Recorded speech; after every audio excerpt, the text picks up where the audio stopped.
여기는 비용 얼마나 정도 들었어요? 정말 대략적으로 말씀드리자면 이 50평 전체 내부 인테리어 하는데 말씀드릴 수 있습니다. 대표님 안녕하세요. 네, 안녕하세요. 간단하게 자기소개 부탁드리겠습니다. 저는 공실해결사 어쩌다 임사장 채널 운영하고 있는 임응지입니다. 공실 해결사라는 타이틀을 처음 들어보는 것 같은데 혹시 어떤 건지 알려줄 수 있으실까요? 공실을 가지고 있는 건물주나 임대인께서 어떤 컨텐츠로 어떤 인테리어를 하고 싶은지 의뢰를 주시면 같이 고민을 해서 컨설팅 인테리어를 진행하는 걸 하고 있습니다. 그럼 여기 공간은 어떤 컨셉을 가지고 어떤 타겟에게 소구하려고 이렇게 만들었는지 궁금하거든요. 여기는 공간이 전체적으로 탁 트여 있어서 4인 가족이나 아니면 2인 커플 2쌍 정도가 같이 와서 즐길 수 있는 공간으로 구성을 했고요. 전체적인 공간 컨셉은 약간 모던한 한옥형을 잘 풀어내서 담아내고자 직선적인 요소라든지 우드나 돌 같은 자연 친화적인 색감을 담으려고 노력을 했습니다. 아무래도 한옥이라는 요소가 남녀노소 상관없이 다 선호하는 컨셉이기도 하고 바다 앞이다 보니까 조금 더 편안한 공간 속에서 자연적인 요소를 몸소 느낄 수 있게끔 하려고 그런 컨셉으로 진행하게 됐습니다. 그럼 어떻게 제가 표현했는지 한번 같이 보러 가시죠. 대표님 여기는 어떤 공간이에요? 여기는 메인 거실 공간이고요. 보시다시피 높은 층고를 자랑하고 있어요. 거의 한 6m 조금 안 되는 높이로 엄청 높게 잡혀 있고요. 바로 전면에 이렇게 바다뷰가 쫙 보이기 때문에 전면 통창을 살려서 이 높은 공간감을 느끼실 수 있게끔 여기도 보시면 메인 마그네틱을 5m 길이로 쭉 뽑아놨어요. 그래서 전면 창이랑 이 세로 라인으로서 조금 더 공간이 길게 느껴질 수 있게 그렇게 연출을 해보았습니다. 이 공간들은 최대한 선적인 요소들을 제가 깊이감 있게 연출하고 싶다고 했잖아요. 그래서 보시다시피 이렇게 가로로는 X축 우드 필름을 쫙 가로선을 줬고 그 다음에 세로로는 Y축으로 일자 마그네틱이 들어가게 했고요. Z축으로 이제 마그네틱 라인과 더불어서 6m짜리 공간감이 잘 담기도록 이렇게 X, Y, Z축으로 선을 잘 예쁘게 담으려고 노력을 했습니다. 그리고 제가 마지막으로 서비스로 액자를 선물을 해드렸거든요. 그래서 앞에 바다에 물결 치는 모양을 담아서 액자에도 그런 무늬를 골라서 예쁘게 서비스로 달아드렸습니다. 그래서 엄청 좋아하시더라고요. 대표님 그런 센스 있는 선물들은 어떻게 하면 그렇게 할 수가 있는 거예요? 이게 다 미리 계산을 해놨었어요. 그래서 라인등, 매입등을 조명을 계획할 때 일부러 여기는 스팟등 긴 거 하나를 뽑아주고 싶어서 여기는 제가 사실 마음속에 예측한 선물이었죠. 미리 클라이언트한테 말은 안 했지만 그래서 매입등을 달고 일부러 마지막에 그림을 달아서 이렇게 감동을 선사한 이런 포인트였습니다. 이쪽에는 전신 거울을 뒀는데 이제 XY, Z축과 더불어서 Y축에서도 좀 더 공간감을 시야적으로 확보하고 싶어서 일부러 거울을 배치해 뒀습니다. 다들 많이 아시겠지만 이제 인테리어 팁 중 하나인데 거울을 배치함으로써 공간이 확장되어 보이는 효과를 줄 수 있거든요. 상업 공간에도 사실 제일 많이 사용하지만 주거 공간에서도 사용하면은 더 이렇게 넓어 보인다는 점이 있습니다. 대표님 그 왼쪽에 있는 부분은 라운드로 되어 있는 것 같은데 왜 그쪽에만 이렇게 라운드 처리를 하신 거예요? 여기 TV벽을 뺄 때 일부러 두께를 더 많이 줘서 안에 수납함처럼 쓸 수 있도록 하려고 하다 보니까 벽이 두꺼워졌는데 끝은 이렇게 라운드를 줘서 동선상으로도 유연하게 입장할 수 있도록 했고요. 자연스럽게 만들어지는 공간은 요즘 유행하는 홈바 스타일로 만들어서 손님들도 간단한 웰컴 드링크라든지 뭔가 스낵바를 세팅해가지고 즐길 수 있도록 연출을 해보았습니다. 그리고 건축주가 특별히 요구하셨던 사항 중에 전기 로스터랑 인덕션을 두 개를 동시에 꼭 사용하고 싶다고 말씀하셨어요. 그래서 여기 해당 상판에 보시면 음식점에서나 볼 수 있을 법한 전기 그릴을 매입을 했고요. 그리고 옆에는 인덕션을 넣었어요. 그래서 후드를 일반 가정집 크기가 아니라 1200짜리 대형 후드를 넣어서 연기 흡입이 될 수 있게끔 큰 후드를 넣었고요. 보통 펜션 가면은 외부에 바베큐장이 많잖아요. 건축주분은 많이 놀러 다니셔 보다 보니까 본인이 느끼기에는 사계절 내내 내부에서 요리를 하고 싶으셨대요. 그래서 계절에 구애받지 않게 요리를 하고 이제 밖에서 바베큐 그냥 먹고 이렇게 하고 싶다 하셔서 이제 요리를 해서 바깥에 조달해서 먹고 이렇게 자연스럽게 할 수 있도록 이쪽 끝에다가 배치를 시켰습니다. 그리고 상판도 당연히 가족분들이나 연인들이 오기 때문에 다양하게 요리를 여럿이서 같이 할 수 있게끔 개수구 양옆으로 이렇게 조리대를 만들어서 이용할 수 있게끔 했습니다. 그리고 식탁도 한 10인석 정도 되는 큰 대형 식탁을 세팅하기 원하셨어요. 그 공간을 미리 계산을 해두고 한 3분의 1 지점쯤에 포인트 조명을 달아서 예쁘게 구성될 수 있게끔 만들었습니다. 타겟이 4인이라고 하셨었잖아요. 근데 식탁은 10인용으로 놓으셨다고 하셨는데 그 이유가 혹시 있는 거예요? 보통 숙소를 운영하다 보면은 4인 기준이지만 이제 추가 인원을 받는 경우가 많아요. 사실 그게 또 약간 쏠쏠한 이게 수익이 되거든요. 그래서 추가 인원을 받아서 특히 뭐 아이가 있다거나 하는 경우에는 다인원도 충분히 커버할 수 있게끔 큰 테이블을 배치하는 걸 추천드렸습니다.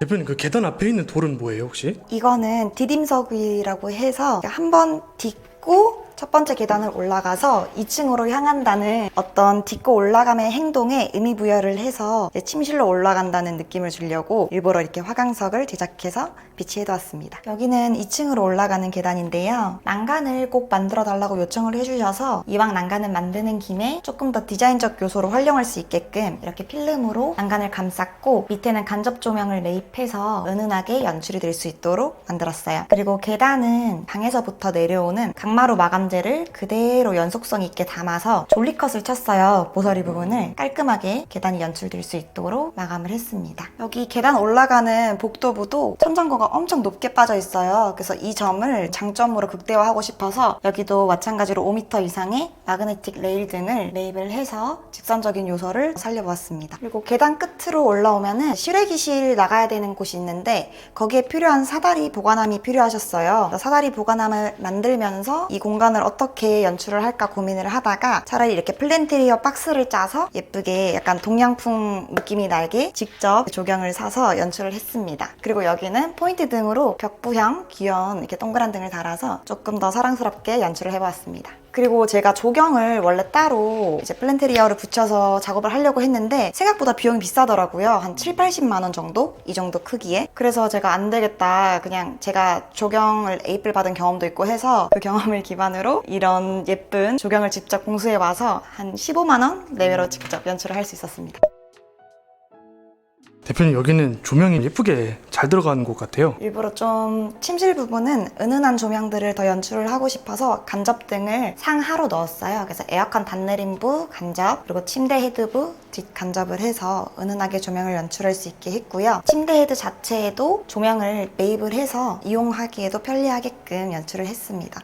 아무래도 스테이로 운영하시다 보면 가구 하나하나 더 본인이 선택해서 집어넣는 게 부담이거든요. 그래서 그런 요소를 최소화하기 위해서 제가 먼저 최대한 인테리어에서 할 수 있는 것들을 이렇게 미리 매입을 시켜놨어요. 그리고 여기 왼쪽 편에는 붙박이장이랑 화장대를 같이 만들어서 화장실 바로 앞에서 동선상으로도 불편함 없이 이용할 수 있도록 했습니다. 화장실 같은 경우는 이제 돌의 질감을 담고 색감을 담은 진한 그레이 톤으로 전체적으로 배열을 했고요. 욕실의 젠다이 선반을 기역자로 만들고 어느 정도 프라이빗함을 주면서 개방감을 놓치지 않으려고 반만 이렇게 파티션을 만들었습니다. 그리고 욕실 장 같은 경우에도 젠다이 벽에 딱 가운데에 맞춰서 유리를 올리고 딱 크기에 맞춰서 거울장을 제작 맞춤해서 크기에 알맞게 들어가도록 했습니다. 대표님 여기는 침실 공간인데 왜 유리 난간이랑 이게 커튼으로 이렇게 표현을 하신 거예요? 여기는 아무래도 일상적으로 오는 공간은 아니고 펜션이라는 공간이다 보니까 우리 집에 가면 다 방 닫고 나 몰라라 따로 지내잖아요. 근데 여기서만큼은 다 같이 소통을 하고 지내셨으면 하는 마음에 일부러 벽을 치지는 않고 이렇게 시야만 차단할 수 있게끔 연출을 했어요. 거실이랑 방이랑 언제든 소통 가능하게 하고 무엇보다 자고 일어났을 때 커튼 하나만 걷으면 바로 오션뷰가 딱 보일 수 있도록 하는 장점도 있어서 일부러 이렇게 선택을 했습니다.